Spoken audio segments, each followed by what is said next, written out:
नमस्कार, आप सबका स्वागत है let's crack UPSC CSC Hindi पर। मैं ललित यादव आप सबका बहुत बहुत हार्दिक अभिनंदन करता हूं। चलिए तो क्लास स्टार्ट करने से पहले जो मेरे दोस्त मुझे नहीं जानते, मेरा नाम ललित यादव है। मैंने डबल एमए किया है लोक प्रशासन और राजनीति विज्ञान दोनों विषयों से। गोल्ड मेडलिस्ट रहा हूं, अपनी यूनिवर्सिटी में फर्स्ट पोजीशन पर रहा हूं। एमफिल किया है, वहां पर भी मैं गोल्ड मेडलिस्ट रहा हूं। बीएड किया है, सीटेट क्वालिफाई है, नेट क्वालिफाई है मेरा लोक प्रशासन और राजनीति विज्ञान दोनों विषयों से सेपरेटली मैंने नेट क्वालिफाई किया हुआ है।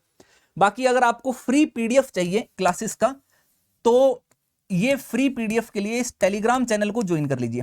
टेलीग्राम चैनल का नाम है अनअकैडमी ललित यादव की पाठशाला ऑफिशियल। अनअकैडमी ललित यादव की पाठशाला ऑफिशियल, फिर से बोलता हूं, अनअकैडमी ललित यादव की पाठशाला ऑफिशियल। यहां पर आपको सारे पीडीएफ भी मिल जाएंगे। आप डायरेक्टली मेरे से कांटेक्ट करना चाहते हैं, मेरे से गाइडेंस लेना चाहते हैं, बात करना चाहते हैं, टेलीग्राम चैनल ज्वाइन कर लीजिए। वहां पर सब चीजें मौजूद हैं, डायरेक्टली मेरे से कांटेक्ट कर पाएंगे। बाकी अगर आपको कंप्लीट कोर्स करना है, बहुत डिटेल से स्टडी करना है प्रॉपर मेंटरशिप के साथ, तो आप अनअकैडमी का कोर्स ले सकते हैं, क्योंकि अनअकैडमी के कोर्स के बहुत सारे बेनिफिट्स हैं जो आपको कहीं नहीं मिलेंगे। फॉर एग्जांपल, सबसे पहला बेनिफिट, एक सब्सक्रिप्शन लेने से, एक सिंगल सब्सक्रिप्शन लेने से आपको इंडिया के सारे टॉप टीचर्स की क्लासेस मिल जाएंगी। लगभग 150 प्लस एजुकेटर्स हैं अनअकैडमी पर, आपको सभी टीचर्स की क्लासेस का एक्सेस मिलेगा। आप उनकी कोई भी क्लास किसी भी टाइम देख सकते हैं। ठीक है, आप हिंदी इंग्लिश बाइलिंगुअल तीनों मोड में क्लासेस मिलेंगी एक ही सिंगल सब्सक्रिप्शन से, यानी कि तीनों का एक्सेस रहेगा, अलग से कुछ नहीं करना पड़ेगा, अलग अलग लैंग्वेज के लिए अलग अलग सब्सक्रिप्शन नहीं, एक ही सब्सक्रिप्शन से तीनों मिल जाएंगे। जो देखना है देखिए, लाइव और रिकॉर्डेड दोनों सेशंस अवेलेबल रहेंगे। आप जैसा सेशन देखना चाहते हैं देखिए, कितनी भी बार देखिए, ये सब फीचर्स अनअकैडमी पर हैं। और बहुत सारे रिजल्ट अनअकैडमी से रेगुलर होते हैं। देखिए हर साल 150 से भी ज्यादा 170-80 के आसपास रिजल्ट अनअकैडमी से हो रहे हैं। बहुत सारे टॉपर्स अनअकैडमी से पढ़ करके एग्जाम क्रैक करके निकल रहे हैं, तो आप भी उनमें से एक हो सकते हैं अगर आप तैयारी कर रहे हैं। अब जब भी अनअकैडमी का सब्सक्रिप्शन लेना चाहते हैं ना, तो आपकी मैं एक बहुत बड़ी हेल्प कर सकता हूं अनअकैडमी सब्सक्रिप्शन में। हेल्प ये कि जब भी आप कोर्स लेंगे, जैसे अनअकैडमी का सब्सक्रिप्शन का ये प्लेटफॉर्म ओपन करेंगे, तो यहाँ पर आइकॉनिक प्लस लाइट 3 तरीके के कोर्स दिखेंगे। इन सब में मैं आपकी एक बहुत बड़ी हेल्प कर सकता हूं। क्या? जब भी आप कोर्स सेलेक्ट करेंगे तो आपको मैं फीस में डिस्काउंट दिलवा सकता हूं। डिस्काउंट के लिए कैसे होगा? आप जब कोर्स सेलेक्ट करते हैं तो यहां पर नीचे एक कोड डालने का ऑप्शन आता है, रेफरल कोड डालने का ऑप्शन आता है इधर। तो उस रेफरल कोड में आपको ये डालना है LYLIVE, इसको अप्लाई कर देना है, फीस में डिस्काउंट हो जाएगा। जो भी अनअकैडमी पर ऑफर चल रहा होगा वो ऑफर आपको मिल जाएगा। Discount time to time change होता रहता है, कभी 10%, कभी 20%, 25% भी होता है। कई बार आपको एक्सटेंड कोर्स 3 4 6 महीने एक्स्ट्रा मिल जाते हैं। बहुत सारे ऑफर्स आते हैं। जो भी ऑफर है सब ऑफर इस कोड से मिलेंगे। इसको कोड टू सक्सेस बोलते हैं। रीजन क्या? कि फीस में डिस्काउंट, इसके साथ साथ मेरी पर्सनल गाइडेंस मिलेगी। मैं अपने सारे स्टूडेंट्स को पर्सनली गाइड करता हूं, 1-on-1 गाइड करता हूं। देखिए आपकी कमियां क्या हैं, आपकी खूबियां क्या हैं, आपकी सिचुएशन को देखते हुए, आपकी कमियों को दूर करते हुए आपके लिए एक अलग से स्ट्रेटेजी बनाने की जरूरत पड़ती है। और वो एक टीचर ही कर सकता है, क्योंकि वो ज्यादा बेहतर तरीके से आपकी सिचुएशन को समझ सकता है, क्योंकि सबकी सिचुएशन एक जैसी नहीं होती है। तो इसलिए आपकी इस एग्जाम की तैयारी में एक टीचर का, एक मेंटर का होना बहुत जरूरी है। गाइडेंस मैं खुद देता हूं, बिना मैनेजर असिस्टेंट के देता हूं। और मेरा यही मानना है कि मैनेजर असिस्टेंट के माध्यम से गाइडेंस नहीं होती है। उनके माध्यम से गाइडेंस होती है तो फिर सब लोग आईएएस बन जाते हैं। आईएएस यूपीएससी का एग्जाम क्रैक करने के लिए टीचर की गाइडेंस चाहिए। तो मैं खुद ही गाइड करता हूं। आप जब भी मेरे से कॉल करेंगे, कॉन्टेक्ट करेंगे, आपकी डायरेक्ट बात, सीधी बात मेरे से होगी। मेरी टीम सोशल मीडिया पर, बाकी जगह पर रिप्लाई करती है, लेकिन कॉल करते हैं तो मैं ही रिसीव करता हूं, और कॉल बैक भी मैं करता हूं। हाँ, कई बार लेट जरूर हो जाता है, क्योंकि इतने सारे बच्चों के साथ मैं बात कर रहा हूं, क्लासेस भी ले रहा हूं। तो आपको चिंता नहीं करना। आप जब भी कॉन्टेक्ट करेंगे विद इन 24 to 36 आवर्स, 36 घंटे के अंदर अंदर मैं आपको वापस करूंगा कॉन्टैक्ट, और आपकी डायरेक्ट बात मेरे से हो जाएगी। आपको मेरे से गाइडेंस लेनी है, अनअकैडमी का सब्सक्रिप्शन लेना है, जो भी चीज जानने आप बिंदास मेरे से बात कर सकते हैं। सब्सक्रिप्शन लेना है तो कॉल जरूर कर लेना। सब्सक्रिप्शन लेने से पहले मेरे से एक बार कॉन्टैक्ट जरूर कर लेना, क्योंकि बिना रेफरल कोड के कोई फिर बाद में आपको जब गाइडेंस नहीं मिलती तो फिर परेशान हो जाते हैं बहुत सारे की बच्चे की, सर हमने तो ऐसे ऐसे ले लिया लेकिन अब क्या करें। तो फिर उसके बाद हम भी कोई सपोर्ट नहीं कर पाएंगे। इसलिए पहले ही समझदारी से आना है, LY लाइव कोड लगा करके सब्सक्रिप्शन लेना है। हर हफ्ते एक नया बैच शुरू होता है। फाउंडेशन बैच अनअकैडमी पर शुरू हो चुका है, बिल्कुल बेसिक से एकदम जीरो से। आप ईएमआई पर भी सब्सक्रिप्शन ले सकते हैं, मंथली बेसिस पर भी सब्सक्रिप्शन ले सकते हैं, यानी कि आपको एक साथ पूरा पैसा देने की भी जरूरत नहीं है। और आपके पास अगर पैसा नहीं भी है तो भी मैं आपको एजुकेशन लोन से सब्सक्रिप्शन दिला सकता हूं। सबसे इंपॉर्टेंट चीज, अपनी गारंटी पर आपको मैं एजुकेशन लोन दिला दूंगा, चाहे आपके अकाउंट में एक भी रुपया ना हो, ठीक है। फ्री तो नहीं करा सकते हैं क्योंकि हमारा नहीं है, हम भी एज ए टीचर पढ़ाते हैं, लेकिन मेरी तरफ से जो हेल्प हो सकती है मैं आपकी हेल्प करा दूंगा, ठीक है। आप मेरे से कॉन्टेक्ट कर लेना, जितनी हेल्प बन पाएगी पूरी हेल्प करेंगे, ये मेरा आपसे वादा है। कॉन्टेक्ट करने के लिए मैंने आपको बता दिया, Telegram channel Unacademy Lalit Yadav की पाठशाला ऑफिशियल, अनअकैडमी ललित यादव की पाठशाला ऑफिशियल ज्वाइन कर लीजिए। वहां पर सब चीजें, सारी डिटेल्स मिल जाएंगी, डायरेक्ट मेरे से कॉन्टेक्ट कर पाएंगे। ये कुछ मेरे एरियाज हैं जो मैं पढ़ाता हूं, तो इनकी क्लासेस भी आपको मिल जाएंगी। यूट्यूब पर आप मेरे नाम से सर्च करेंगे तो बहुत सारी क्लासेस आपको मिल जाएंगी। ये टेलीग्राम चैनल है, ये कोड है, इस कोड को याद रखिएगा, LYLIVE, और क्लास को लाइक शेयर करते जाना है, एकदम बिल्कुल हाई जोश के साथ क्लास में एंट्री करनी है। अब क्लास लंबी चलेगी, ये एक बेसिक इंफॉर्मेशन थी जो मैंने आपको बता दी, एक हाई जोश के साथ रहना है। अनअकैडमी का कोर्स जब भी लें, कोड याद रखिएगा, LY लाइव लगाना है, मेरे से बात कर लेनी है, तो एकदम हाई जोश बताने सब दोस्त कैसे, हाउ इज द जोश, आंसर आना चाहिए high sir, how is the जोश, एक हाई जोश के साथ सब लोग आंसर दीजिए और सेशन को हम स्टार्ट करते हैं। चलिए तो मैं सेशन स्टार्ट करता हूं एकदम। जब अंग्रेज भारत में आए उसके बाद धीरे धीरे कुछ समय के बाद उन्होंने भारत के ऊपर अपना प्रशासनिक नियंत्रण प्रारंभ किया। तो अंग्रेजों के समय का जो दौर था उसको हम मूल रूप से दो भागों में बांटते हैं। भारत के अगर प्रशासनिक विकास के दृष्टिकोण से देखें तो दो भागों में बांटने का सबसे पहला जो है उसको हम बोलते हैं कंपनी का शासन, जो कि 1773 से 1858 तक था, यानी कि 1857 की क्रांति के एक साल बाद तक। उससे पहले जितना भी शासन हुआ उसको ईस्ट इंडिया कंपनी के शासन के नाम से जानते हैं। उसके बाद 1857 की क्रांति के बाद जो 1858 का अधिनियम आया, उससे सारी की सारी सत्ता जो है ब्रिटिश क्राउन के पास चली गई। सम्राट का शासन या क्राउन का शासन या रानी का शासन इसको हम कहते हैं। तो आजादी तक उसके बाद ब्रिटिश सरकार सीधा, ब्रिटिश क्राउन जो है उसका सीधा शासन भारत के ऊपर रहा। तो सबसे पहले बात करते हैं कंपनी के शासन का, और कंपनी के शासन में सबसे पहला जो मील का पत्थर साबित हुआ वो 1773 का रेगुलेटिंग एक्ट है, जिसको हम रेगुलेटिंग एक्ट ऑफ 1773 कहते हैं। जी हां, जिसके नाम से ही आपको समझ में आ गया, रेगुलेटिंग, रेगुलेट मतलब नियंत्रण करना। जब ईस्ट इंडिया कंपनी भारत में एक व्यापारिक कंपनी के रूप में आई तो उसके बाद से ही उसने खूब सारे क्षेत्रों में व्यापार अपना फैलाया। लेकिन कंपनी के अधिकारियों कर्मचारियों के भ्रष्टाचार के कारण, कुछ नीतियों के कारण कंपनी नुकसान में जाने लगी, लेकिन कंपनी के जो अधिकारी और कर्मचारी थे वो मालामाल होने लगे, खूब पैसा उन्होंने कमाया। तो ऐसे में यह महसूस किया गया ब्रिटेन के अंदर कि कंपनी के जो कार्य हैं उनके ऊपर नियंत्रण लगाना जरूरी है। अगर कंट्रोल नहीं करेंगे तो कंपनी और अंग्रेजों का जो बना बनाया जो राजपाट है वो ठप हो जाएगा। इसी को ध्यान में रखते हुए 1773 का सबसे पहला रेगुलेटिंग एक्ट लेकर के आया गया। यह पहला कदम था ब्रिटिश सरकार के द्वारा जो ईस्ट इंडिया कंपनी के कार्यों को कंट्रोल में करने के लिए उठाया गया था। अब इस चीज को ध्यान रखिए, इसको इंपॉर्टेंट क्यों मानते हैं? सबसे पहली चीज क्या हुई कि उस टाइम बंगाल का गवर्नर होता था, ठीक है, बंगाल के गवर्नर होते थे, तो इनका नाम चेंज करके बंगाल का गवर्नर जनरल जो है वो कर दिया गया। और वारेन हेस्टिंग जो है वो भारत के पहले, अगर हम देखें तो बंगाल के पहले गवर्नर जनरल बने। ये इंपॉर्टेंट है, इसको आपको ध्यान रखना है। अब जब लॉर्ड वॉरेन हेस्टिंग बंगाल के पहले गवर्नर जनरल बने, इसी के साथ इसमें एक और बड़ा परिवर्तन किया गया। वो परिवर्तन क्या किया गया कि पहले भारत में जो तीन, अगर हम प्रेसिडेंसीज की बात करते हैं तो वो बराबर इक्वल पावर रखती थी। जैसे कि अगर हम बात करें तो इसको अगर मैं आपको एक वो बनाकर के अगर मैं आपको दिखाऊं तो इसको समझना बड़े ध्यान से कि जैसे अगर हम गवर्नर की बात करते हैं, जो पहले गवर्नर था तो तीनों गवर्नर की पावर बराबर थी, ठीक है। तीन जो प्रेसिडेंसीज थी, कौन कौन सी? जो मद्रास थी, ठीक है, जो बंगाल थी, और इसके साथ साथ अगर हम बात करें बंबई, ये तीनों बराबर थी। लेकिन जैसे ही वारेन हेस्टिंग को बंगाल का गवर्नर जनरल बनाया गया तो भारत में केंद्रीकृत प्रशासन बनाया की जो है नींव प्रारंभ हुई। 1773 के एक्ट को हम केंद्रीकृत प्रणाली का जन्मदाता एक्ट भी बोलते हैं, क्योंकि यहां से सेंट्रलाइज शासन शुरू हुआ। सेंट्रलाइज शासन मतलब एक पावर के अधीन बाकी की सारी इकाइयां होना।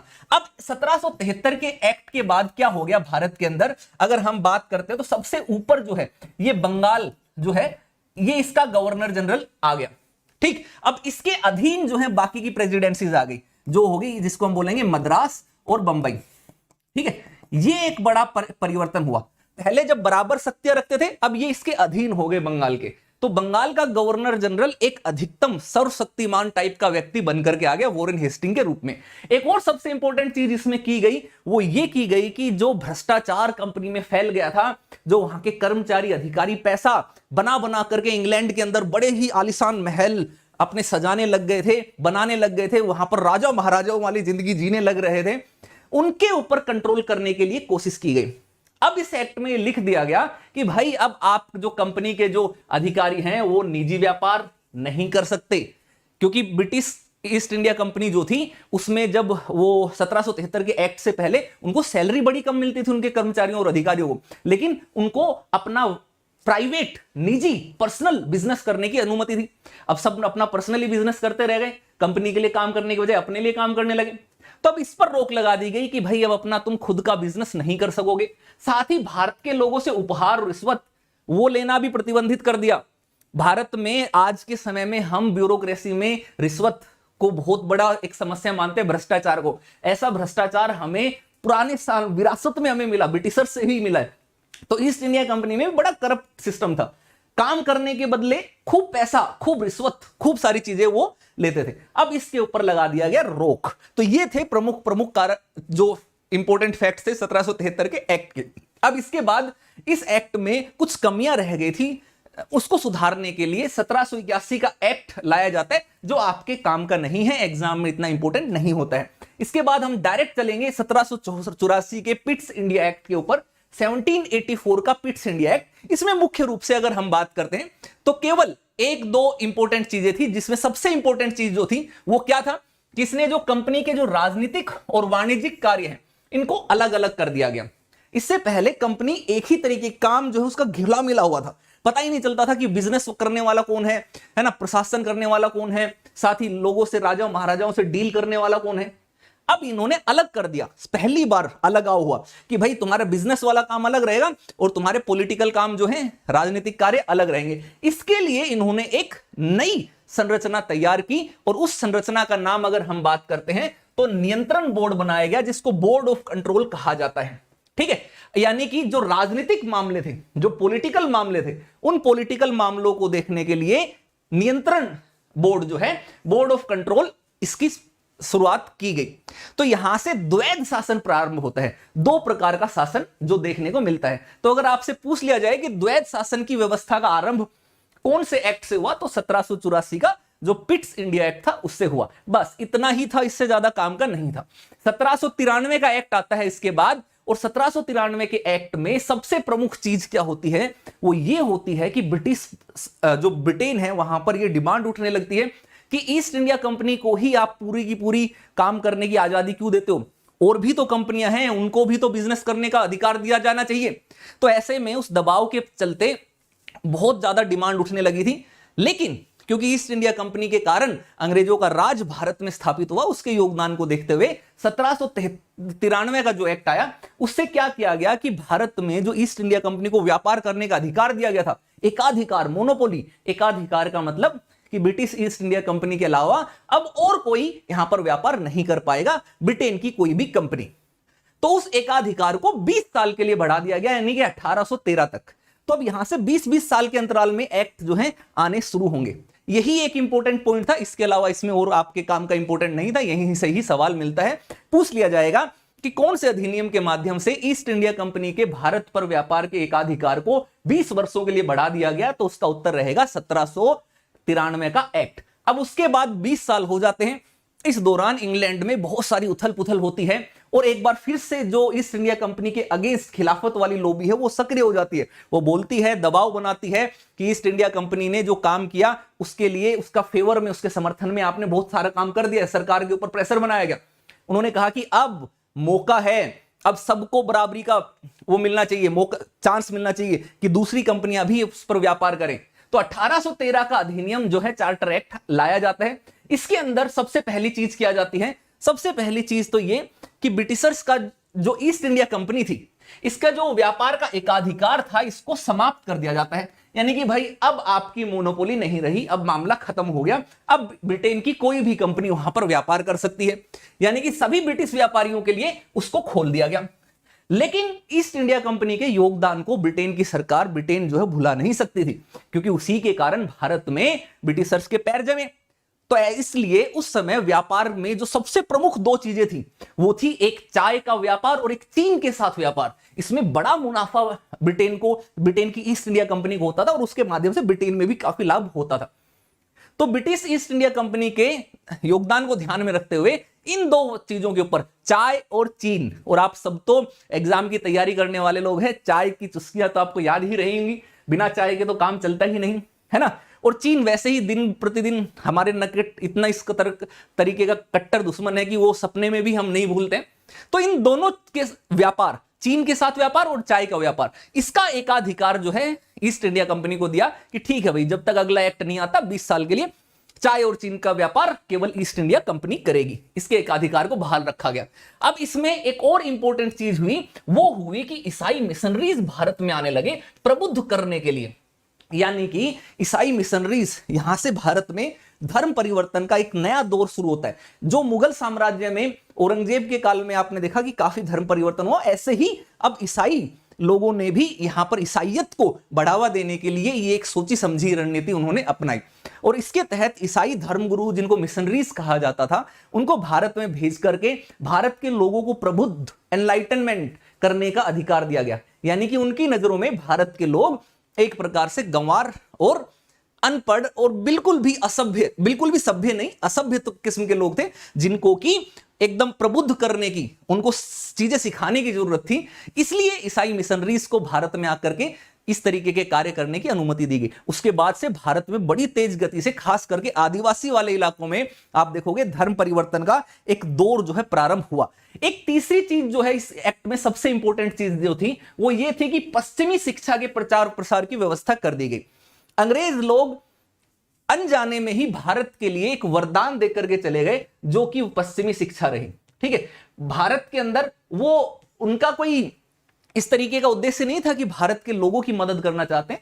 वो बेसिकली बस केवल ऐसे लोग चाहते थे जिनको अंग्रेजी बोलना आते हो, शकल सूरत से देखने वाले भारतीय हो, लेकिन काम करने में और दिमाग से वो अंग्रेजी सोच रखते हो।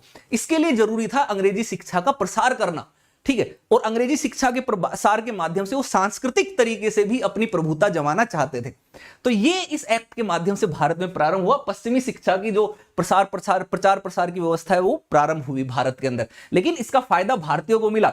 हमने वेस्टर्न एजुकेशन ली तो हमें अधिकारों के बारे में पता चला, शासन व्यवस्था के बारे में पता चला, लोगों के ऊपर होने वाले अत्याचारों से को दूर करने के लिए हुई क्रांतियों के महान गुणों के बारे में पता चला, जिसका फायदा बाद में हमारे बहुत सारे स्वतंत्रता सेनानियों ने भारत उठाया। ठीक है, तो ये एक इंपॉर्टेंट चीज इसमें था। अब इसके बाद 20 साल गुजर जाते हैं, 1833 का चार्टर एक्ट आता है। 1833 के चार्टर एक्ट में सबसे बड़ा बदलाव जो है, एक तो वो होता है कि जो पहले 1773 के एक्ट में बंगाल का गवर्नर जनरल था, उसका नाम बदल दिया जाता है, और उसका नाम बदल करके क्या बना दिया जाता है, उसको बना दिया जाता है भारत का गवर्नर जनरल। ठीक है, भारत का गवर्नर जनरल। अब वो बंगाल का गवर्नर जनरल नहीं रहा, 1833 एक्ट में भारत का गवर्नर जनरल हो गया। इसका मतलब ये समझ में आया कि अब केंद्रीकृत शासन बहुत मजबूत हो गया है, एक्सट्रीम हो गया है, सारी चीजें अब यहीं पर रहेंगी। और पहले भारत के गवर्नर जनरल जो थे, उनका नाम था लॉर्ड विलियम बेंटिक। इसको आप याद रखना है, यहां से क्वेश्चंस आ जाएगा। लॉर्ड विलियम बेंटिक भारत के पहले गवर्नर जनरल थे। अब इसके बाद एक और चीज जो है इसमें होती है, वो क्या होती है कि अब जो चाय और चीन के ऊपर भी एकाधिकार था, उसको भी समाप्त कर दिया गया। जो व्यापारिक निकाय के रूप में जितने भी काम थे, खत्म कर दिया गया। ओपन कंपटीशन, खुला मार्केट, ब्रिटिश की कोई भी कंपनी आए उस पर भी सरकार की अनुमति के साथ, सरकार के नियंत्रण में कार्य कर सकती थी। लेकिन ईस्ट इंडिया कंपनी को एक प्रशासनिक, ध्यान रखिए, निकाय बना हुआ रहने दिया गया। प्रशासनिक निकाय मतलब जो प्रशासन संभालता था, क्योंकि उस समय उनकी काफी अच्छी पकड़ हो गई थी कंपनी के अधिकारियों को, लोगों को, कार्मिकों को, और उनको कार्य करने का अनुभव था। एकदम से नई व्यवस्था नहीं ला सकती थी अंग्रेजी सरकार, इसलिए उनको प्रशासनिक निकाय बना करके रख दिया गया। व्यापारिक अधिकार समाप्त कर दिए गए उनके। इसमें एक और चीज की गई कि आप सभी लोग जो हैं जो सिविल सेवा की तैयारी करते हैं, उस सिविल सेवा के लिए भारत में पहली बार जो चयन के लिए जो खुली प्रतियोगिता होती है उसकी प्रारंभ, उसका आयोजन करने की शुरुआत की गई। और उसमें कहा गया कि ये जो सिविल सेवा होगी उस सिविल सेवा के अंदर भारतीयों के साथ किसी तरीके का भेदभाव नहीं किया जाएगा। लेकिन यह बात अंग्रेजों और यूरोपियन लोग जो थे उनको पसंद नहीं आई और इसमें इस चीज को वो स्वीकार नहीं कर पाए। जो बोर्ड ऑफ डायरेक्टर था उन्होंने विरोध किया तो यह प्रावधान लागू नहीं हो पाया। तो बहरहाल इस समय लागू नहीं हुआ, लेकिन कुछ समय के बाद 1853 का अधिनियम आता है, 20 साल के बाद एक और अधिनियम आता है। उस अधिनियम में इस कमी को दूर कर दिया जाता है। और इस अधिनियम में अगर हम बात करते हैं तो सबसे पहला बदलाव यही होता है कि जो गवर्नर जनरल की जो परिषद थी उस परिषद के कार्यों में दो तरीके का अलगाव किया जाता है। पहला क्या, एक तो विधायी, दूसरा प्रशासनिक। इससे पहले विधायी और प्रशासनिक कार्यों का अलगाव नहीं था। बेसिकली यहां से आप देखोगे तो भारत में विधायिका का प्रारंभ हुआ। इसको समझिएगा, जब भी पूछें कि भारत में विधायिका का प्रारंभ कब हुआ या भारत में संसदीय प्रणाली कब से प्रारंभ हो गई, इसको भी ध्यान से रख सकते हैं कि भारत में संसदीय व्यवस्था जो है प्रणाली, इसका सूत्रपात कौन से अधिनियम से देखने को मिलता है। तो ये 1853 के अधिनियम में प्रारंभ किया गया, क्योंकि जो उनकी परिषद थी उसके विधायी और प्रशासनिक कार्य दोनों अलग अलग कर दिए गए।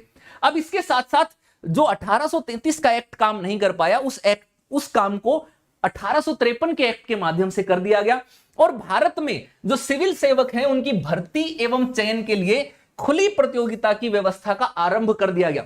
और इस व्यवस्था को बेहतर तरीके से क्रियान्वित करने के लिए एक समिति जो है वो बनाई गई, जिसको मैकाले समिति कहा जाता है। 1854 में यह समिति बनाई गई और इसके बाद से सिविल सेवा में भारतीयों का प्रवेश भी होने लग गया। तो अगर आपसे पूछ लिया जाए कि भारतीयों के लिए सिविल सेवा में प्रवेश का द्वार कौन से एक्ट के माध्यम से खुला, तो 1853 का एक्ट आपको बोलना है, मैकाले समिति के माध्यम से। अब इसके साथ साथ एक और चीज हुई कि जो भारत का जो केंद्रीय विधान परिषद थी उसमें पहली बार हम बात करते हैं तो स्थानीय प्रतिनिधित्व भी प्रारंभ किया गया। लोकल रिप्रेजेंटेशन, यानी कि स्थानीय स्तर के जो लोग थे उनको भी लिया गया। तो गवर्नर जनरल की जो परिषद है उसमें 6 नए सदस्य जो थे, उनमें 4 का चुनाव किया जाने लगा बंगाल, मद्रास, बंबई और आगरा की स्थानीय प्रांतीय सरकारों के द्वारा। तो स्थानीय प्रतिनिधित्व भी जो है यहां से प्रारंभ होने लगा। 1858 का भारत सरकार अधिनियम जो है वो आता है। इससे पहले एक महत्वपूर्ण घटना होती है 1857 में, भारत की जिसको अंग्रेजों के खिलाफ पहला एक संगठित विद्रोह कहा जाता है। 1857 की क्रांति, जैसे तैसे करके अंग्रेजों ने उस क्रांति को दबा दिया, फूट डालो शासन करो राज की नीति को अपनाते हुए। हालांकि इस विद्रोह ने अंग्रेजों के होश उड़ा दिए, उनके तोते उड़ गए कहते हैं ना जिसको, उस तरीके के हो गए। उनको लगने लगा कि अब सत्ता निकल ही जाएगी हाथ से, बड़ी मुश्किल से उन्होंने सत्ता बचाई। उसके बाद उनको समझ में आया कि भारत के ऊपर शासन करना अब किसी कंपनी के बस का नहीं है और लोग कंपनी के शासन को स्वीकार नहीं करेंगे। इसलिए भारत में सरकार, ब्रिटिश सरकार वो अपना पूरा कंट्रोल रखे तो ज्यादा बेहतर होगा। इसीलिए 1858 का जो अधिनियम है वो लेकर के आया जाता है। और इस 1858 के अधिनियम ने भारत में ईस्ट इंडिया कंपनी के शासन को कंप्लीटली समाप्त कर दिया और भारत का जो हस्तांतरण है सत्ता का वो ब्रिटिश क्राउन के पास चला गया। इस अधिनियम को भारत के शासन को अच्छा बनाने वाला अधिनियम भी कहा जाता है। तो यहां से क्वेश्चन जो है प्रारंभिक परीक्षा में या एमसीक्यू टाइप के एग्जाम में बन सकता है कि कौन सा ऐसा अधिनियम है जिसको भारत के प्रशासन को अच्छा बनाने वाला कहा जाता है, या कौन से अधिनियम के माध्यम से भारत में ईस्ट इंडिया कंपनी का शासन समाप्त हो गया। तो ये 1858 का अधिनियम है। इसके अंतर्गत कुछ प्रमुख चीजें हुई। तो सबसे पहला चीज हुआ कि भारत का जो शासन था अब वो डायरेक्ट चला गया वहां की जो महारानी विक्टोरिया है उनके पास चला गया। वहां पर महारानी ही है, उनका ही शासन चलता है। वो जन तर जब तक जिंदा है, जब तक है जान, जब तक है जान तब तक अपनी सीट पर वो बैठे रहती है, छोड़ते नहीं है। तो महारानी विक्टोरिया के हाथ में वो शासन चला गया, ईस्ट इंडिया कंपनी का खात्मा हो गया। अब जो भारत का गवर्नर जनरल होता था, जिसको आप देखोगे 1833 के एक्ट में बनाया गया था उस पद को, उसको नाम परिवर्तित करके उसका बना दिया गया वायसराय, भारत का वायसराय। तो 1858 का अधिनियम पहला ऐसा अधिनियम था जिससे वायसराय का पद सृजित हुआ। नाम चेंज हुआ और पहला वायसराय कौन बना? Lord Canning. ये भारत के पहले वायसराय बने। इसके साथ साथ इस अधिनियम में एक सबसे प्रमुख चीज जो हुई वो ये हुई कि भारत के एक राज्य सचिव के नाम से एक नया पद बनाया गया। ठीक है, पहले केवल गवर्नर जनरल होता था ना भारत का, उसको तो वायसराय में परिवर्तित कर दिया, लेकिन एक और पोस्ट बनाई गई भारत का राज्य सचिव, जिसके पास क्या था? संपूर्ण पावर थी। किस चीज के लिए? भारत का जो प्रशासन है उसको संभालने, उसको कंट्रोल करने, उसका काम करने की कंप्लीट पावर, पूरी की पूरी शक्ति चली गई भारत के राज्य सचिव के पास। अब भारत के राज्य सचिव, क्योंकि प्रशासन संभालना कोई हंसी खेल की बात नहीं थी, उसके लिए मदद लगती है, तो उस मदद के लिए एक 15 सदस्य परिषद का भी गठन जो है यहां पर किया गया। हालांकि ये 15 सदस्य परिषद जो थी ये केवल सलाहकारी थी, ठीक है, बाध्यकारी नहीं थे, इसके निर्णय बाध्यकारी नहीं थे, केवल सलाह देने के लिए, सहायता देने के लिए बनाई गई। अब इसके बाद अगला एक्ट आता है 1861 का अधिनियम। क्यों वो इसलिए लाना पड़ा? क्योंकि अंग्रेजों को यह समझ में आ गया था कि 1857 की क्रांति जैसा कदम फिर से उठाया जा सकता है, और 1858 में जो हमने अधिनियम लाए उससे भारतीय कोई इतने संतुष्ट नहीं नजर आए, तो भारतीयों को झुंझुना पकड़ाना जरूरी था, उनको यह दिखाना जरूरी था कि भारतीयों के साथ अंग्रेज मिलकर के काम कर रहे हैं और भारतीय लोग भी सत्ता में भागीदारी कर रहे हैं। तो 1861 का अधिनियम जो है वो लेकर के आया गया। उनको, सरकार को यह समझ में आ गया कि भारतीयों का सहयोग लेना आवश्यक है भाई, अगर भारतीयों का सहयोग नहीं लोगे तो ईस्ट इंडिया कंपनी को फिर से दोबारा से भगा दिया जाएगा, विद्रोह होगा और इस बार ब्रिटिश कंपनी की जैसे या ब्रिटिश सरकार जो है उस पर नियंत्रण नहीं पा पाएगी। इसीलिए क्या किया गया, जो कानून बनाने की प्रक्रिया है उसमें भारतीय प्रतिनिधियों को शामिल करने की शुरुआत हुई। वायसराय, उनकी जो विस्तारित परिषद थी उसमें गैर सरकारी सदस्यों के रूप में कुछ सदस्यों को नामांकित करने का अधिकार दिया गया। ठीक है, और इसमें सबसे पहले जो लॉर्ड कैनिंग हैं, जो भारत के पहले वायसराय थे, उन्होंने 1862 के अंदर 3 भारतीयों को इसके अंतर्गत नामांकित किया, जिनको कौन थे? ध्यान रखिए कि बनारस के राजा थे, पटियाला के महाराजा थे और सर दिनकर राव थे। इनको जो है विधान परिषद में नामांकित किया। किसने? लॉर्ड कैनिंग ने। पहली बार इस तरीके की व्यवस्था भारत में हुई। अब यह दिखाया जाने लगा कि हां, भारतीय लोग भी सत्ता में भागीदार हैं, और ब्रिटिशर्स बड़े चालाकी से ये चाहते थे कि कोई भी गलत काम हो तो उसका ठीकरा भारतीयों पे फोड़ दिया जाए कि देखो, है ना, your Indians also representing in our council, है ना, this decision was not made by us, हमारे द्वारा नहीं बनाएगा, ये तुम भारतीयों ने ही तुम्हारे ऊपर इस तरीके का शासन बनाया है। उनको इस चीज की जरूरत इसलिए पड़ी ताकि वो लांछन भी भारत पर लगा सके कि अगर कोई गलत काम हुआ तो लोगों को बोल सके कि देखो तुम्हारे इंडियंस भी तो थे साथ में, इनकी सहमति से ये काम हमने किया है, तो ये बुरा नहीं है। इस तरीके से एक झुंझुना पकड़ाने के लिए इस तरीके की चीजें प्रारंभ हुई, लेकिन ये लास्टली देखोगे तो भारतीयों के लिए फायदेमंद साबित हुई, क्योंकि भारतीयों को कम से कम प्रतिनिधित्व तो मिलने लगा। इसके साथ साथ एक और व्यवस्था थी, अगर हम बात करें, जो आपने 1833 में जो देखा ना कि केंद्रीयकरण बिल्कुल चरम पर पहुंच गया था, उस केंद्रीयकरण को समाप्त कर दिया गया। अब भारत में एक बार फिर से विकेंद्रीयकरण यानी डिसेंट्रलाइजेशन प्रारंभ हुआ। आपको याद होगा 1773 के एक्ट में मैंने आपको एक बना करके दिखाया था कि बंगाल, मद्रास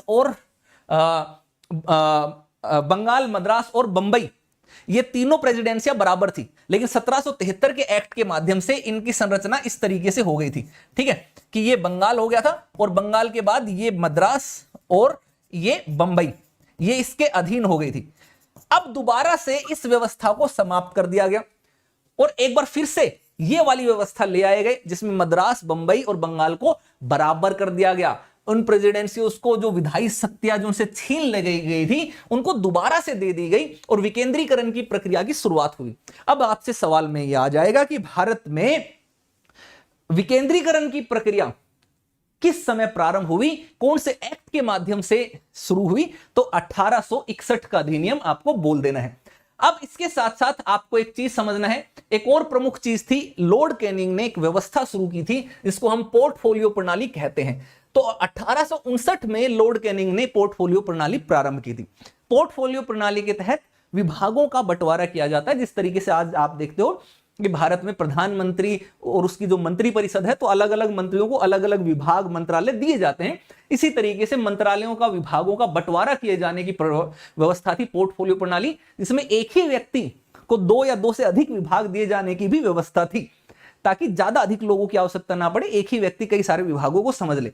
1859 में लॉर्ड कैनिंग ने इसको शुरुआत किया था। 1861 के अधिनियम के माध्यम से इसको क्या कर दिया गया, मान्यता दे दी गई।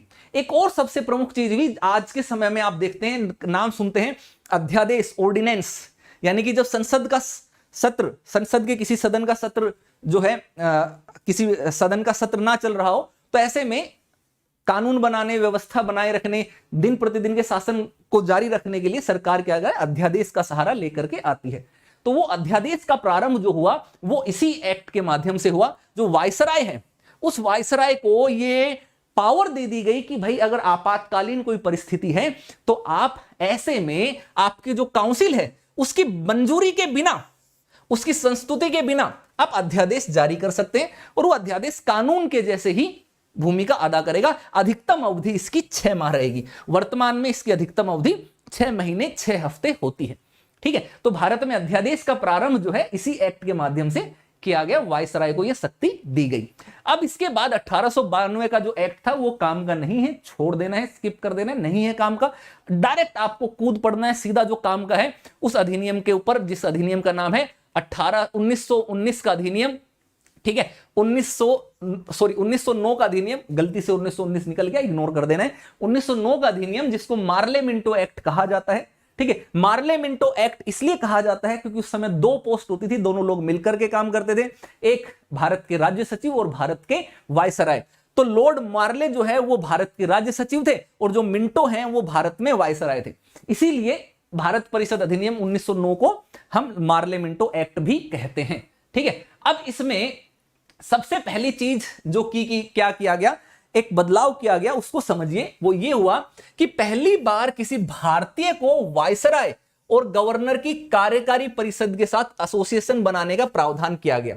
इससे पहले ऐसी व्यवस्था नहीं थी। सत्येंद्र प्रसाद सिन्हा जो है वो वायसराय की कार्यपालिका परिषद के पहले भारतीय सदस्य बने, उन्हें विधि सदस्य बनाया गया। एक ये सवाल भी बन जाता है कि भारत के वायसराय की कार्यपालिका परिषद के पहले भारतीय सदस्य कौन थे, तो उसमें आपको नाम लिखना है सत्येंद्र प्रसाद सिन्हा, विधि सदस्य इनको बनाया गया। इस एक्ट की सबसे प्रमुख खासियत जो थी वो ये थी कि इसने पृथक निर्वाचन क्षेत्र की शुरुआत की। पृथक निर्वाचन क्षेत्र का मतलब क्या हुआ कि इससे पहले अगर इलेक्शन होते थे तो भारत में सभी लोगों को भारतीय होने के नाते वोट देने का अधिकार होता था। सभी को नहीं था, कुछ ही लोगों को था, लेकिन वो भारतीय होने के नाते वोट देते थे। अब इन्होंने क्या कर दिया कि हिंदुओं के लिए हिंदू वोट डालेंगे, मुस्लिमों के लिए मुस्लिम वोट डालेंगे, यानी कि मुस्लिमों के लिए जो है पृथक निर्वाचन क्षेत्र जो है वो अलग से बनाया गया और एक सांप्रदायिक प्रतिनिधित्व का प्रारंभ यहां से हुआ। सांप्रदायिकता भारत में फूट डालो शासन करो की राजनीति जो थी उसका परिणाम था, क्योंकि अंग्रेज समझ चुके थे कि भारत के अंदर लंबा समय तक राज करना है तो भारत के अंदर फूट डालो शासन करो की राजनीति अपनानी पड़ेगी। क्यों? भारत के अंदर 2 सबसे बड़े समुदाय थे, हिंदू और मुस्लिम। अगर वो एकजुट रहे तो अंग्रेजों को कभी भी किसी भी समय यहां से दौड़ा दौड़ा करके भगा सकते थे, मार मार करके।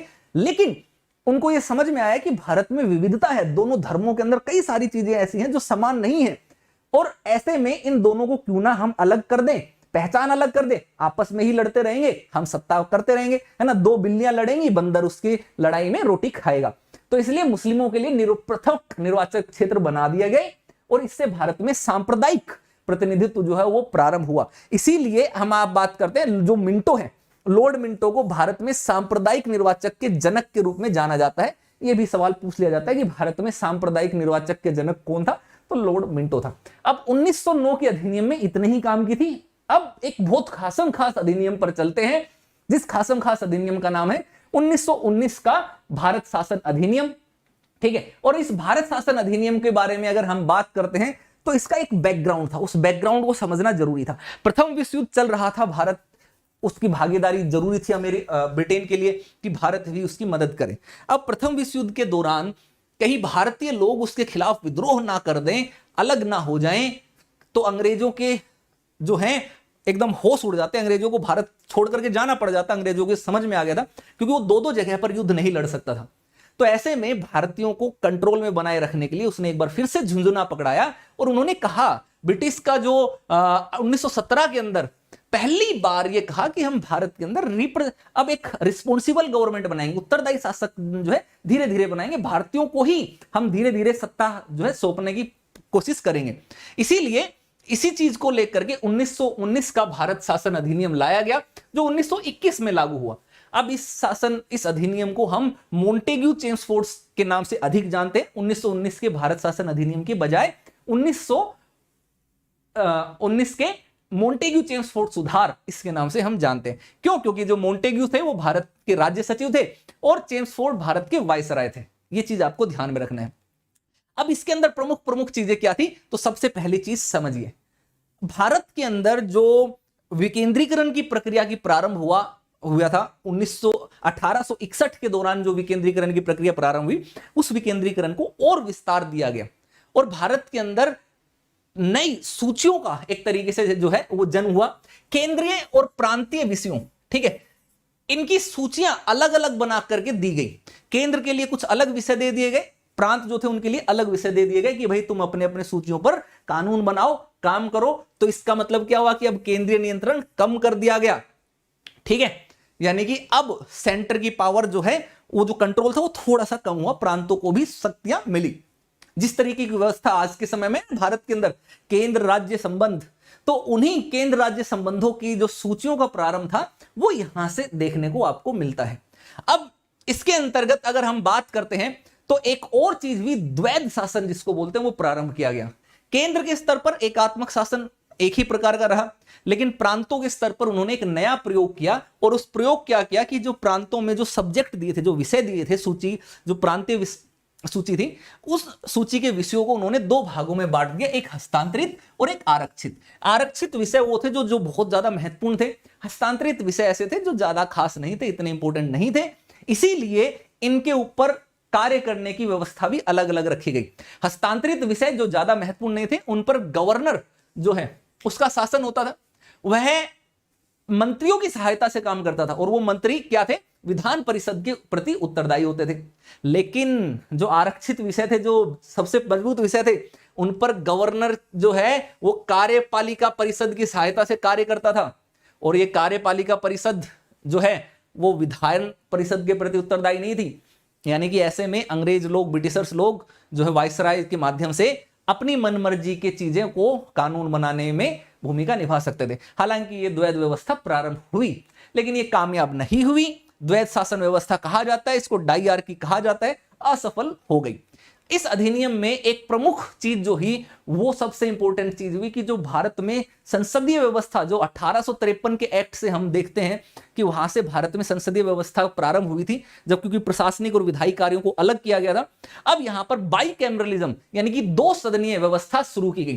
पहली बार द्विसदनीय व्यवस्था और प्रत्यक्ष निर्वाचन की व्यवस्था प्रारंभ की गई, ठीक है।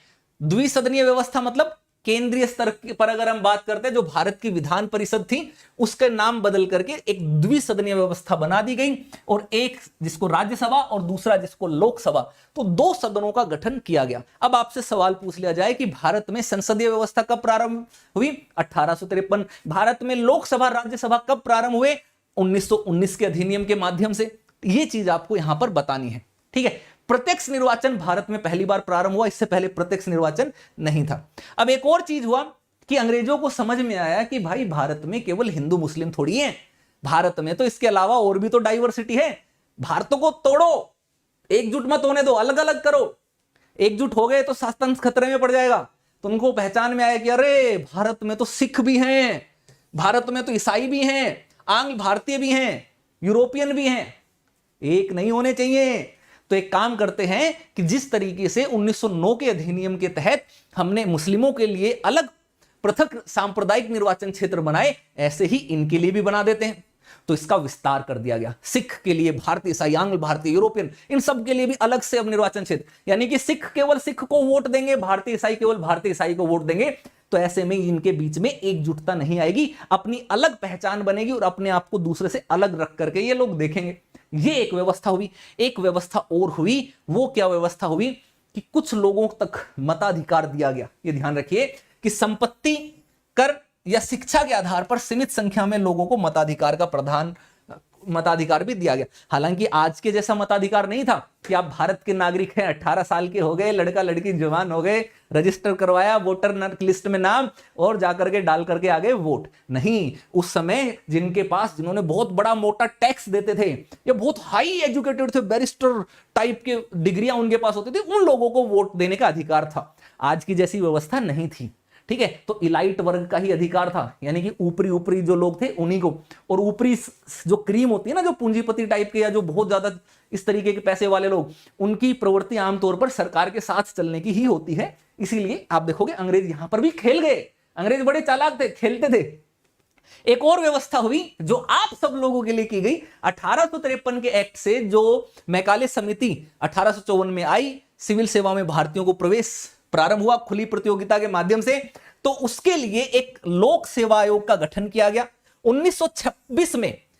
आज के समय में जिसको आप यूपीएससी बोलते हैं, 1926 में उसी यूपीएससी की स्थापना हुई। हालांकि उस समय उनका नाम सीपीएससी था, सेंट्रल जो है वो था, यूनियन नहीं था। ठीक है, यानी कि इसको अगर हम बात करते हैं तो केंद्रीय लोक सेवा आयोग, central public service commission, CPSC. ठीक है, इसके प्रारंभ हुआ। बाद में 1935 के अधिनियम से इसका नाम बदल करके यूपीएससी कर दिया जाता है। तो ये एक अच्छी चीज हुई, आपकी नौकरी का जुगाड़ हो गया, आपके एग्जाम करवाने के लिए ये आयोग बना दिया गया। और इसलिए बनाया गया ताकि एग्जाम अच्छे से कंडक्ट करवाया जाए, निष्पक्ष आधार पर कराया जाए। अंग्रेजों के माध्यम से एक अच्छी चीज की शुरुआत यहां पर आप देखने को मिलती है। अब एक और चीज है कि बजट। पहले क्या होता था कि केंद्र का बजट और राज्यों का बजट एक जैसा होता था, एक ही बजट होता था, अलग नहीं होता था। इस अधिनियम के माध्यम से केंद्र के बजट को अलग किया गया राज्यों के बजट से। ठीक है, अलग अलग कर दिया गया पहली बार। ठीक है, और जो राज्यों की विधायिकाएं थी, विधानसभाएं थी, उनको कहा गया कि भाई तुम भी अपना बजट है, तुम भी अपने बजट बना सकते हो। चलिए, तो एक व्यवस्था भारत में जो आज के समय में देखते हैं ना, केंद्र और राज्य अपना अपना बजट अलग अलग बनाते हैं, वो व्यवस्था का प्रारंभ इसी अधिनियम के माध्यम से हुआ। अब इसके बाद हम डायरेक्ट चलते हैं 1935 के अधिनियम में, जो भारत के वर्तमान समय के जो शासन व्यवस्था है, संविधान है, उसके ऊपर सबसे अधिक प्रभाव डालने वाला अधिनियम रहा। 1935 के अधिनियम के अंतर्गत कई बेहतरीन चीजें हुई। सबसे पहली चीज तो यह हुई कि इसने भारत को एक संघ के रूप में स्थापित किया।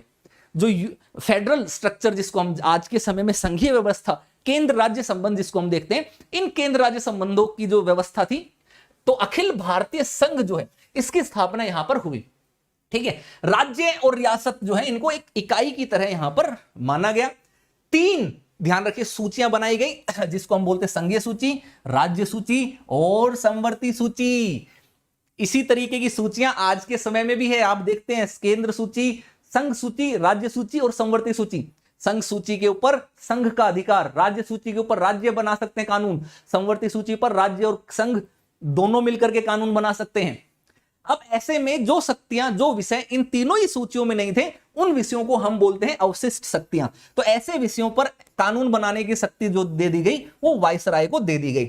लेकिन ये व्यवस्था जो थी उस समय अस्तित्व में नहीं आ पाई। क्यों? क्योंकि जो रियासतें थी, देसी रियासतें, उन्होंने मना कर दिया, बोला कि ना बब्बन ना, हम नहीं शामिल होंगे, हम महाराजा धीराज हैं, हम नवाब हैं, हम सरकार के अधीन काम करेंगे, चुने हुए प्रतिनिधियों के अधीन काम करेंगे, हमारी इतनी तौहीन नहीं करेंगे, हम नहीं शामिल होंगे इसमें। तो यह व्यवस्था अस्तित्व में आई ही नहीं। हालांकि व्यवस्था अच्छी थी, बाद में हमने जब आजाद हुए, संविधान बनाया, तो इसी व्यवस्था को अपनाया जो कि कनाडा से प्रेरित थी, कनाडा से हमने लिया था।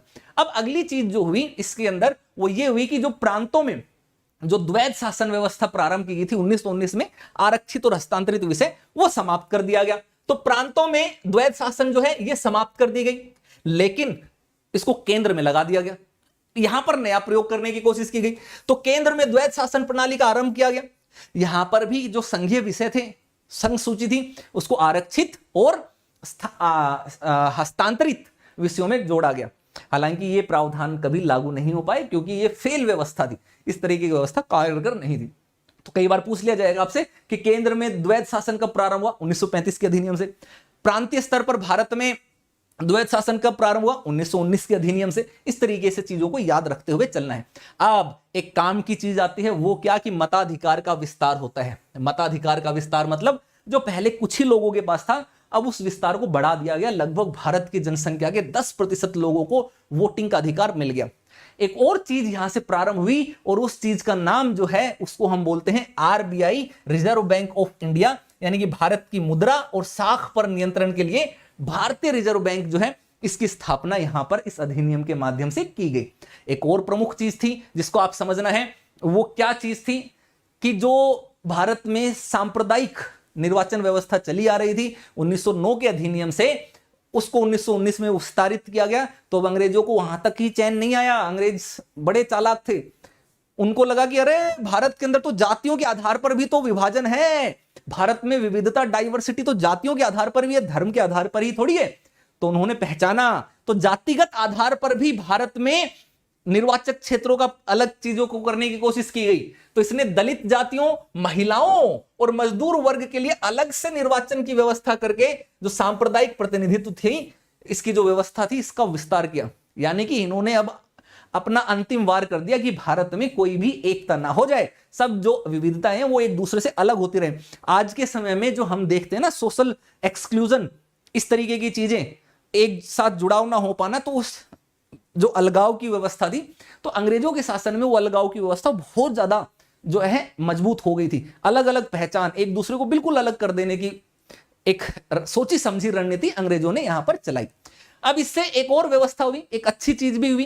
क्या अच्छी चीज हुई? जो केंद्रीय लोक सेवा आयोग 1926 में बनाया गया था, उसका नाम बदल दिया गया और उसका नाम बदल करके यूपीएससी कर दिया गया मेरे दोस्त, यूपीएससी कर दिया गया। और यूपीएससी ही नहीं, एक ऐसी व्यवस्था स्थापित कर दी गई जो आज तक जारी है। आपने क्या देखा, आज के समय में आप संघ के तो स्तर पर जो भर्ती होगी वो यूपीएससी लेता है। अगर हम राज्य के स्तर पर अगर भर्ती देखते हैं तो स्टेट पब्लिक सर्विस कमीशन लेते हैं, राज्य लोक सेवा आयोग। तो राज्य लोक सेवा आयोगों की गठन किया। इसके साथ साथ जो अगर संयुक्त रूप से अगर हम बात करें कि कई, अगर कुछ राज्य आपस में मिलकर के 2 या 2 से अधिक राज्यों के लिए एक संयुक्त सेवा बनाए, उसके लिए भर्ती करें, तो संयुक्त लोक सेवा आयोग की स्थापना का भी प्रारंभ यहां पर कर दिया गया। तो यह व्यवस्था हमने आज भी अपनाई, ये एक अच्छी चीज है। अब इसके साथ साथ भारत में जो संघीय न्यायालय है, जिसको फेडरल कोर्ट, सुप्रीम कोर्ट बोलते हैं, 1937 में भारत का फेडरल कोर्ट स्थापित किया गया, संघीय न्यायालय स्थापित किया गया। यह ध्यान रखिए, 1773 के अधिनियम के से जो शुरू किया गया वो कलकत्ता का सुप्रीम कोर्ट था। 1935 के अधिनियम के अंतर्गत 1937 में जो अधिनियम, जो कोर्ट संघीय न्यायालय बनाया गया, ये भारत का संघीय न्यायालय था। इस चीज को ध्यान रखना है, तो बहुत महत्वपूर्ण था, बहुत इंपॉर्टेंट चीजें थी। और ये हमारा तबाही वाला मास्टर इसी के साथ साथ आ गया है। ये है तबाही मास्टर, मैं आपको दिखा देता हूं। जैसे मेरे पास एक चुटकी है, ऐसे ये मेरा, और इसका नाम है मोगली। ये देखो हीरो आ गया है बीच में। अब ये मोगली भी परेशान करता है, जैसे पहले चुटकी परेशान करती थी, अब ये मोगली आ जाता है बीच में क्लास के दौरान। और मैं आपको यकीन मानिए बहुत रात में रिकॉर्ड कर रहा हूं, लेकिन मेरी आवाज सुन करके ये भी उठ करके आ गया। क्यूट से, प्यारा से, थोड़ा से। अब 2 पप्पी है हमारे पास, एक चुटकी जो फीमेल है, एक मोगली जो कि मेल है। चलिए अब आगे चलते हैं। अब इसके बाद क्या होता है कि दूसरा विश्व युद्ध प्रारंभ हो जाता है, अंग्रेज उसमें शामिल होते हैं। भारतीयों की मदद के बिना अंग्रेजों के लिए वो विश्व युद्ध में विजय हासिल कर पाना संभव नहीं था, तो भारतीयों का समर्थन जरूरी था। अंग्रेजों को एक और चीज का भी डर था कि कहीं इस युद्ध के कारण इस समय कहीं वो भारतीय लोग उनका विद्रोह ना कर दें, और उस विद्रोह के कारण कहीं अंग्रेजों को भारत छोड़ करके ना जाना पड़ जाए, इसलिए भारतीयों को शांत रखना जरूरी था। तो इसीलिए उन्होंने कहा कि एक काम करते हैं, भारतीयों को हम तुम्हें और अधिकार देंगे। जो झुंझुना उन्होंने पहले विश्व युद्ध के दौरान पकड़ाया था, दूसरे विश्व युद्ध के दौरान भी पकड़ाया कि हम तुम्हें आजादी की तरफ लेकर के चलेंगे और स्वायत्तता की तरफ लेकर के चलेंगे, मदद करो हमारी दूसरे विश्व युद्ध में। तो इस तरीके से व्यवस्था हुई। अब जब ये व्यवस्था हुई तो ऐसे में जो 1947 में है, 20 फरवरी 1947, उस समय ब्रिटेन के प्रधानमंत्री थे, इनका नाम था क्लीमेंट एटली। इन्होंने ये घोषणा की कि भाई हम 30 जून 1948 तक आपको आजाद कर देंगे। ठीक है, आजाद कर देंगे। हालांकि पुस्तक में समय गलत लिया गया है, 1947 लिखा गया, जो कि गलत है, 30 जून 1948 सही है। लेकिन भारतीयों को मंजूर नहीं था। भारतीय तो चाहते थे कि ना जी, अब देर नहीं, अब इतने साल नहीं रुकेंगे, अभी आजादी चाहिए। तो यह घोषणा की गई। जब यह घोषणा की गई, उसी के दौरान मुस्लिम लीग मोहम्मद अली जिन्ना के नेतृत्व में भारत में सक्रिय हो गई।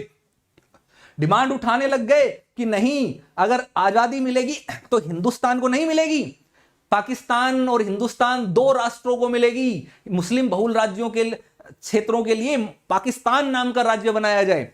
तो मुस्लिम लीग ने आंदोलन किया, भारत के विभाजन की बात कही, मामला गरमाया। इस गरमाते हुए मामले को दूर करने के लिए उस समय एक व्यक्ति थे, वायसराय थे, जिनका नाम था लॉर्ड माउंटबेटन। तो उन्होंने एक विभाजन की योजना प्रस्तुत की, जिसको माउंटबेटन योजना भी कहा जाता है। अब उस माउंटबेटन योजना, उसमें उन्होंने हिंदू और मुस्लिमों के लिए दो अलग अलग देशों की स्थापना की। उन्होंने कहा कि जो मुस्लिम बहुल क्षेत्र है उनको हम मुस्लिम लीग के नेतृत्व में पाकिस्तान बना देते हैं, और बाकी जो क्षेत्र हैं जहां पर मुस्लिम बहुत ज्यादा बहुसंख्या में नहीं है वो भारत हिंदुस्तान के क्षेत्र हो जाएंगे। तो कांग्रेस और मुस्लिम लीग दोनों ने ही इसको स्वीकार कर लिया। कांग्रेस को भी लगा कि यार दोनों चलो कोई नहीं, अलग भी हो रहे हैं तो भाई तो है, क्या होगा, क्यों ना अंग्रेजों से के शासन से तो कम से कम मुक्ति मिलेगी। नहीं तो अगर हम इस पर आपस में लड़ते रहेंगे तो अंग्रेज एक बार फिर से अपने शासन व्यवस्था मजबूत कर लेंगे। 1857 की क्रांति के समय जो कमजोरियां थी वो कमजोरियां इस बार नहीं होनी चाहिए, इस बार हम अंग्रेजों को भगा करके रहेंगे। तो उस तत्कालीन परिस्थितियों को देखते हुए विभाजन को स्वीकार कर लिया गया। माउंटबेटन प्लान को, उसी प्लान को भारतीय स्वतंत्रता अधिनियम 1947 के नाम से बना करके लागू कर दिया गया। ये देख लीजिए, ये जो भारत के विभाजन की घोषणा की गई थी उस समय की जो प्रधानमंत्री थे क्लीमेंट एटली ब्रिटेन के, और मोहम्मद अली जिन्ना और भारत के जवाहरलाल नेहरू, उन्होंने ये घोषणा की थी। ये ऐतिहासिक पिक्चर आप सबके सामने है। अब इससे क्या हुआ, प्रमुख विशेषताएं क्या हुई कि सबसे पहले तो अंग्रेजों का शासन समाप्त हो गया। 15 अगस्त को उदय हुआ और हम आजाद हो गए, भारत के रूप में, एक नए देश के रूप में आजाद होकर के हम आ गए। इसके साथ साथ एक भारत का विभाजन भी हो गया, तो दो नए देशों का उदय हुआ, एक पाकिस्तान और एक भारत, दोनों आजाद, दोनों स्वतंत्र, दोनों अपनी मर्जी से किसी भी तरीके से अपनी शासन व्यवस्था को चला सकते थे। यह व्यवस्था हुई। इस तरीके की खबरें जो हैं यहां पर देखने को मिलती हैं। इंडिया इंडिपेंडेंट, ठीक है, ब्रिटिश रूल एंड, समाप्त हो गया, कॉन्स्टिट्यूएंट असेंबली टेक्स ओवर, यह कर दिया गया। इस तरीके की खबरें आप यहां पर देखने को मिलती हैं। तो इसके साथ साथ भारत में अंग्रेजों का शासन भी समाप्त हुआ, अंग्रेज भाग गए, चलो भारत छोड़ो अंग्रेज, और आप सबको मिल गई आजादी। तो होपफुली आपको क्लास अच्छी लगी होगी। अच्छी लगी तो लाइक शेयर जरूर करना, कमेंट करके बताना कि कैसी लगी क्लास। साथ ही आपको एक और इंपॉर्टेंट चीज मैं बता देता हूं, और भी इसके आगे नए पार्ट आते रहेंगे रेगुलर, टाइम टू टाइम जो है। इसके जो बाकी के पेंडिंग एरियाज हैं, बाकी के पेंडिंग क्लासेस हैं, वो ऐसे ही मेगा मैराथन सेशन में आते रहेंगे। उनके लिंक अगर चाहिए, उनकी इंफॉर्मेशन चाहिए या फ्री पीडीएफ चाहिए तो ये टेलीग्राम चैनल ज्वाइन कर लीजिएगा। इस टेलीग्राम चैनल का नाम है अनअकैडमी ललित यादव की पाठशाला ऑफिशियल।